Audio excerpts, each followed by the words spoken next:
തീർച്ചയായിട്ടും വേണം. കാരണം എന്ന് വെച്ചാൽ നമ്മൾ മറ്റ് കൺട്രികൾ ഇപ്പം അമേരിക്കയിലാണെങ്കിലും ഇംഗ്ലണ്ടിലാണെങ്കിലും ഫ്രാൻസിലാണെങ്കിലും ജർമ്മനിയിലാണെങ്കിലും അവർക്ക് ഡെവലപ്ഡ് കൺട്രീസാണ്. അപ്പോൾ അവരുടെ വൈദ്യുതിയുടെ ഉപയോഗത്തിൻ്റെ ഒരു പാരമ്യത്തിൽ നിൽക്കുകയാണ്. പക്ഷേ നമ്മൾ ഡെവലപ്പിംഗ് കൺട്രിയാണ്. നമ്മൾ ഓരോ രംഗത്തും ഇനിയും വളരെ വികസിച്ചുകൊണ്ടിരിക്കുന്ന ഒരു രാജ്യമാണ്.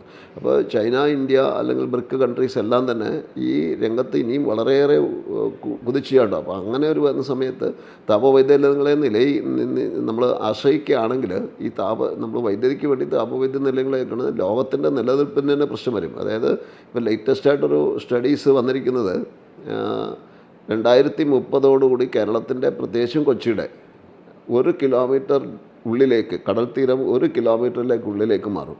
നമ്മൾ കേരളത്തിൻ്റെ പോപ്പുലേഷൻ്റെ കൂടുതൽ ഭാഗവും തീരദേശങ്ങളുമായി ബന്ധപ്പെട്ട് നിൽക്കുന്ന സമയത്ത് 600 ചില്ലുവാനും കിലോമീറ്റർ തീരദേശമുള്ള പ്രദേശത്ത് 1 കിലോമീറ്റർ ഇനി ഒരു 5 വർഷം കൊണ്ട് കയറുകയാണെന്ന് പറഞ്ഞാൽ എന്തുമാത്രം നഷ്ടമാണ് ഉണ്ടാകുന്നത്. അപ്പോൾ അതുകൊണ്ട് ഇതിന് ഒരു നിർബന്ധമായിട്ടും ചെയ്യേണ്ടതാണ്. ഏതൊരു കുരിനും സോളാർ വയ്ക്കുക എന്ന് പറഞ്ഞാൽ അത്യന്താപേക്ഷിതമാണ്.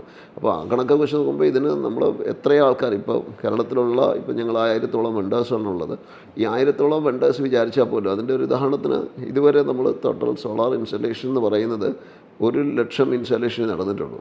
കേരളത്തിൽ ഇപ്പോൾ KCBയുടെ നോഡൽ ഓഫീസർ ഇന്നലെ പറഞ്ഞത് ഏകദേശം 10 ലക്ഷം ഇൻസ്റ്റാളേഷനാണ് 2027 മുമ്പ്. അത് പിന്നെ 2 വർഷം കൂടെ ഉണ്ട്. 2 വർഷം കൊണ്ട് ബാക്കി 9 ലക്ഷം ഇൻസ്റ്റാളേഷൻ നടക്കാം. ഇന്ത്യയിൽ മൊത്തമാണെങ്കിൽ 10 ലക്ഷം ഇൻസ്റ്റാളേഷൻ നടന്നിട്ടുള്ളൂ. 1 കോടിയിലേക്ക് ഇനി 90 ലക്ഷം ഇൻസ്റ്റാളേഷൻ നടക്കാം. ഇതിന് നമ്മുടെ ഇപ്പോഴുള്ള വെണ്ടേഴ്സ് ക്ഷീണം പരിശ്രമിച്ചാലും 100 കൊല്ലം കൊണ്ട് കേരളത്തിലുള്ള എല്ലാ വീടുകളിലും സോളാർ വെച്ച് തീരാനുള്ളൂ. അപ്പോൾ കേരളത്തിലെ എല്ലാ വീടുകളിലും വെച്ച് തീരാന്ന് വെച്ചാൽ ഇപ്പോൾ സബ്സിഡി കൊടുത്ത് ഗവൺമെൻറ് പ്രോത്സാഹിപ്പിക്കുന്നു. 2020 ശേഷം ഒരുപക്ഷെ അവർ വടിയെടുത്തിട്ട് നിർബന്ധമായിട്ട് ചെയ്യണമെന്ന് പറയും. ആ സാഹചര്യം ഉണ്ടാവും.